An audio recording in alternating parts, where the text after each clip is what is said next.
महाराज जी के साप्ताहिक कथा संस्करण में आप सभी भक्तों का स्वागत है। आज हम जानेंगे महाराज जी की एक और लघु कथा। ये कथा 1940 के आसपास की है। एक मुस्लिम आईसीएस अफसर थे और उनका बेटा जो था वो इंग्लैंड में पढ़ रहा था और एक काफ़ी कम उम्र में उसको हृदयघात हुआ, हार्ट अटैक हुआ। तो वो काफ़ी परेशान था क्योंकि उस ज़माने में भारत से इंग्लैंड जाने के बहुत कम साधन थे और समय भी ज़्यादा लगता था। तो और बहुत आसान नहीं था। तभी भी उनकी पत्नी ने कहा कि मुझे अपने बेटे के पास जाना है। उन्होंने कहा कि ठीक है। उन्होंने उनकी यात्रा का इंतज़ाम किया और उन्हें विदा कर दिया। ये जो मुस्लिम आईएएस थे, ये आईसीएस थे, ये महाराज जी के कोई भक्त नहीं थे या बहुत ज़्यादा मानने वाले नहीं थे। पर उन्हें पता चला कि महाराज जी अपने एक और भक्त के आए हुए हैं और कुछ दैवीय प्रेरणा से या उनको लगा कि देखते हैं कि कौन है, बहुत नाम सुना था उन्होंने, तो वो वहाँ पहुँच गए।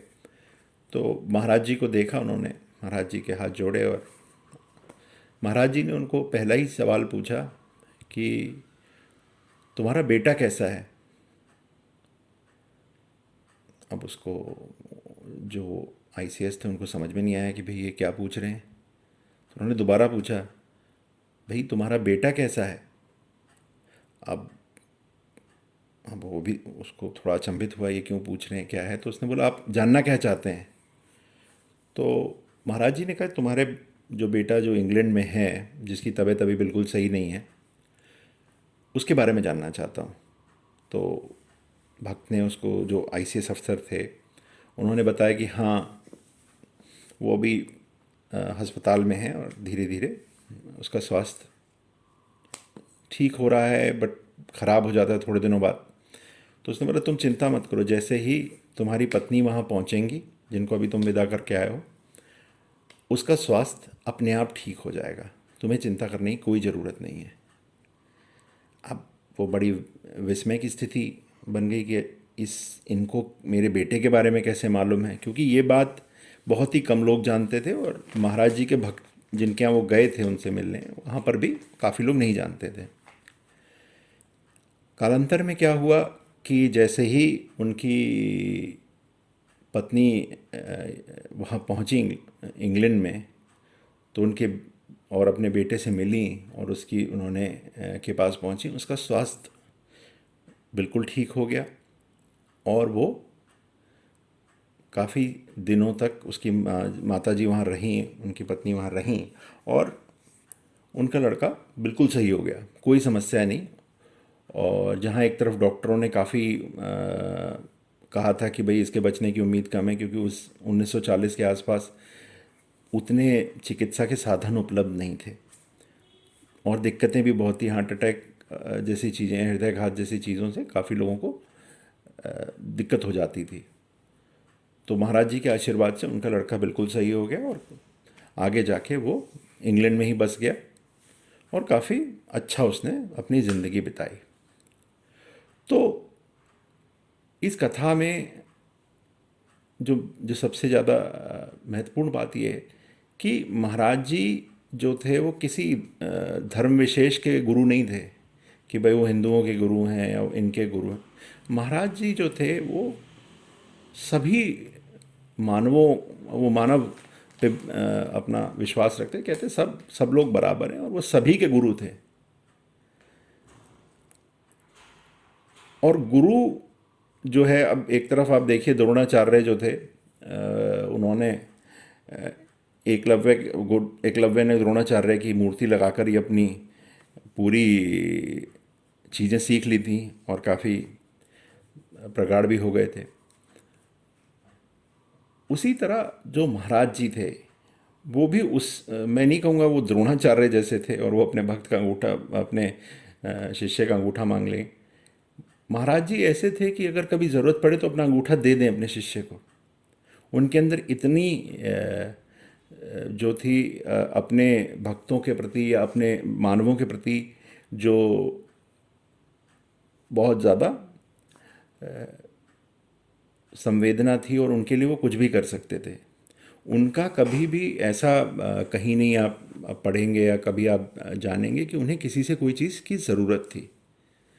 उन्होंने भक्तों को आशीर्वाद दिया, राह दिखाई, और कभी भी उन्होंने अपने आप को भगवान नहीं माना। अगर मान लीजिए, अगर आप जब वो के पास उनके पैर छूने जाएंगे तो कभी भी अपने पैर नहीं छूने देते थे लोगों को।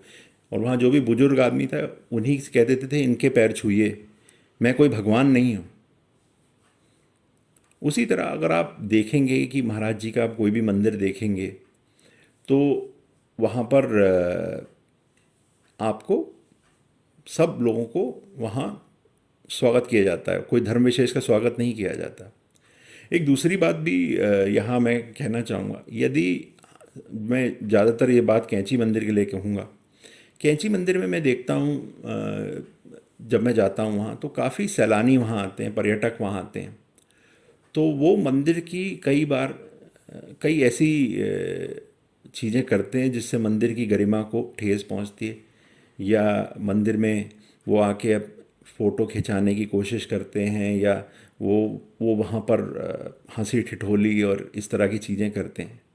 तो मैं उन्हीं सभी लोगों से ये एक छोटा सा निवेदन है, मंदिर जो है आत्मा की शुद्धि के लिए, आत्मा को और शांति पाने के लिए एक जगह होती है जहाँ हमें शांत रहना चाहिए, और वहाँ मंदिर की गरिमा का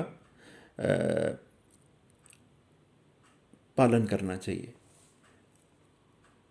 आज की तारीख में हम लोग देखते हैं, अब अगर इसी बात पे हम थोड़ा सा और चर्चा करें तो जब आज से आप मानिए 20 साल पहले या 25 साल पहले की आप बात करिए, या 30 साल पहले की बात कीजिए, तो लोग बद्रीनाथ केदारनाथ कौन जाते थे?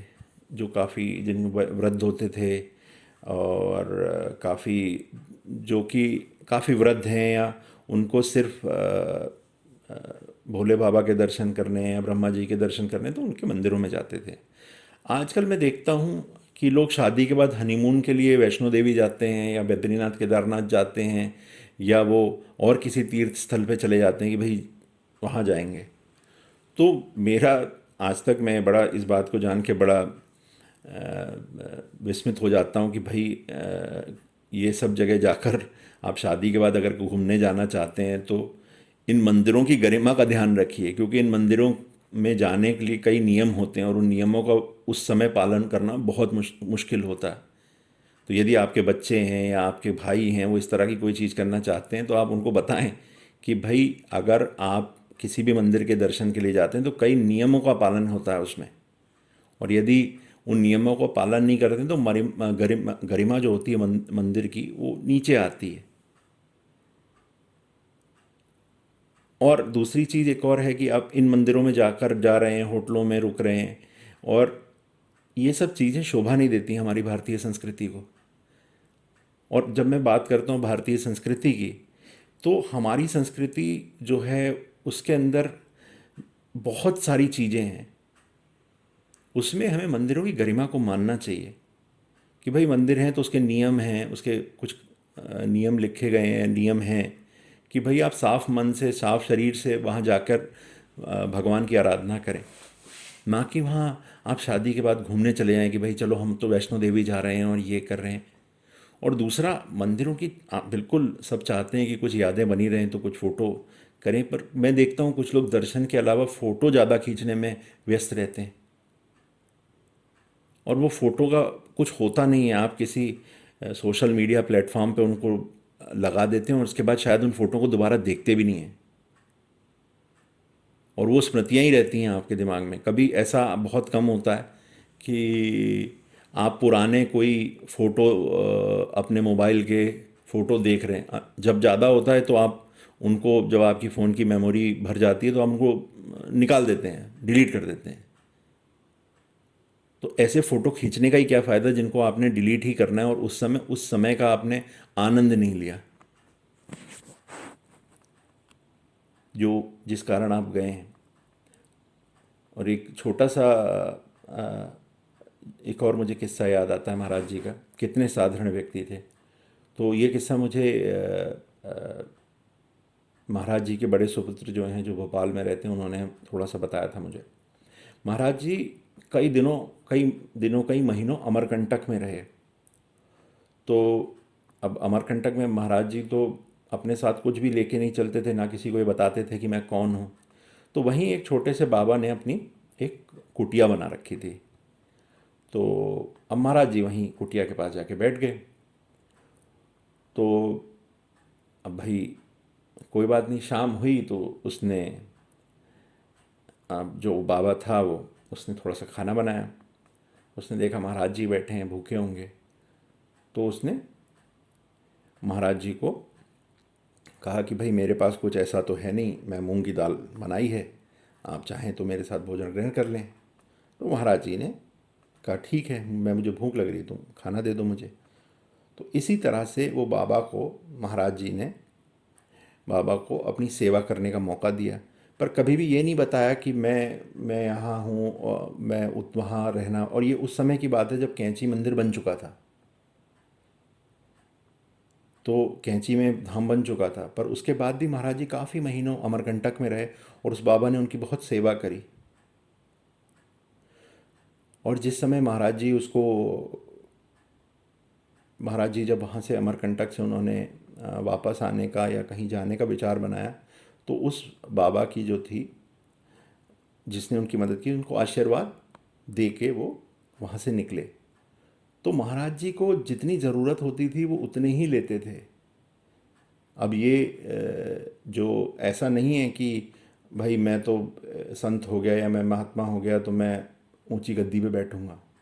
तो उनकी जो साधारण रहने की जो क्षमता थी वो थी। और उस क्षमता में शायद मेरे को भी, मैं भी नहीं कर पाऊँ जितना महाराज जी साधारण तरीके से रहते थे।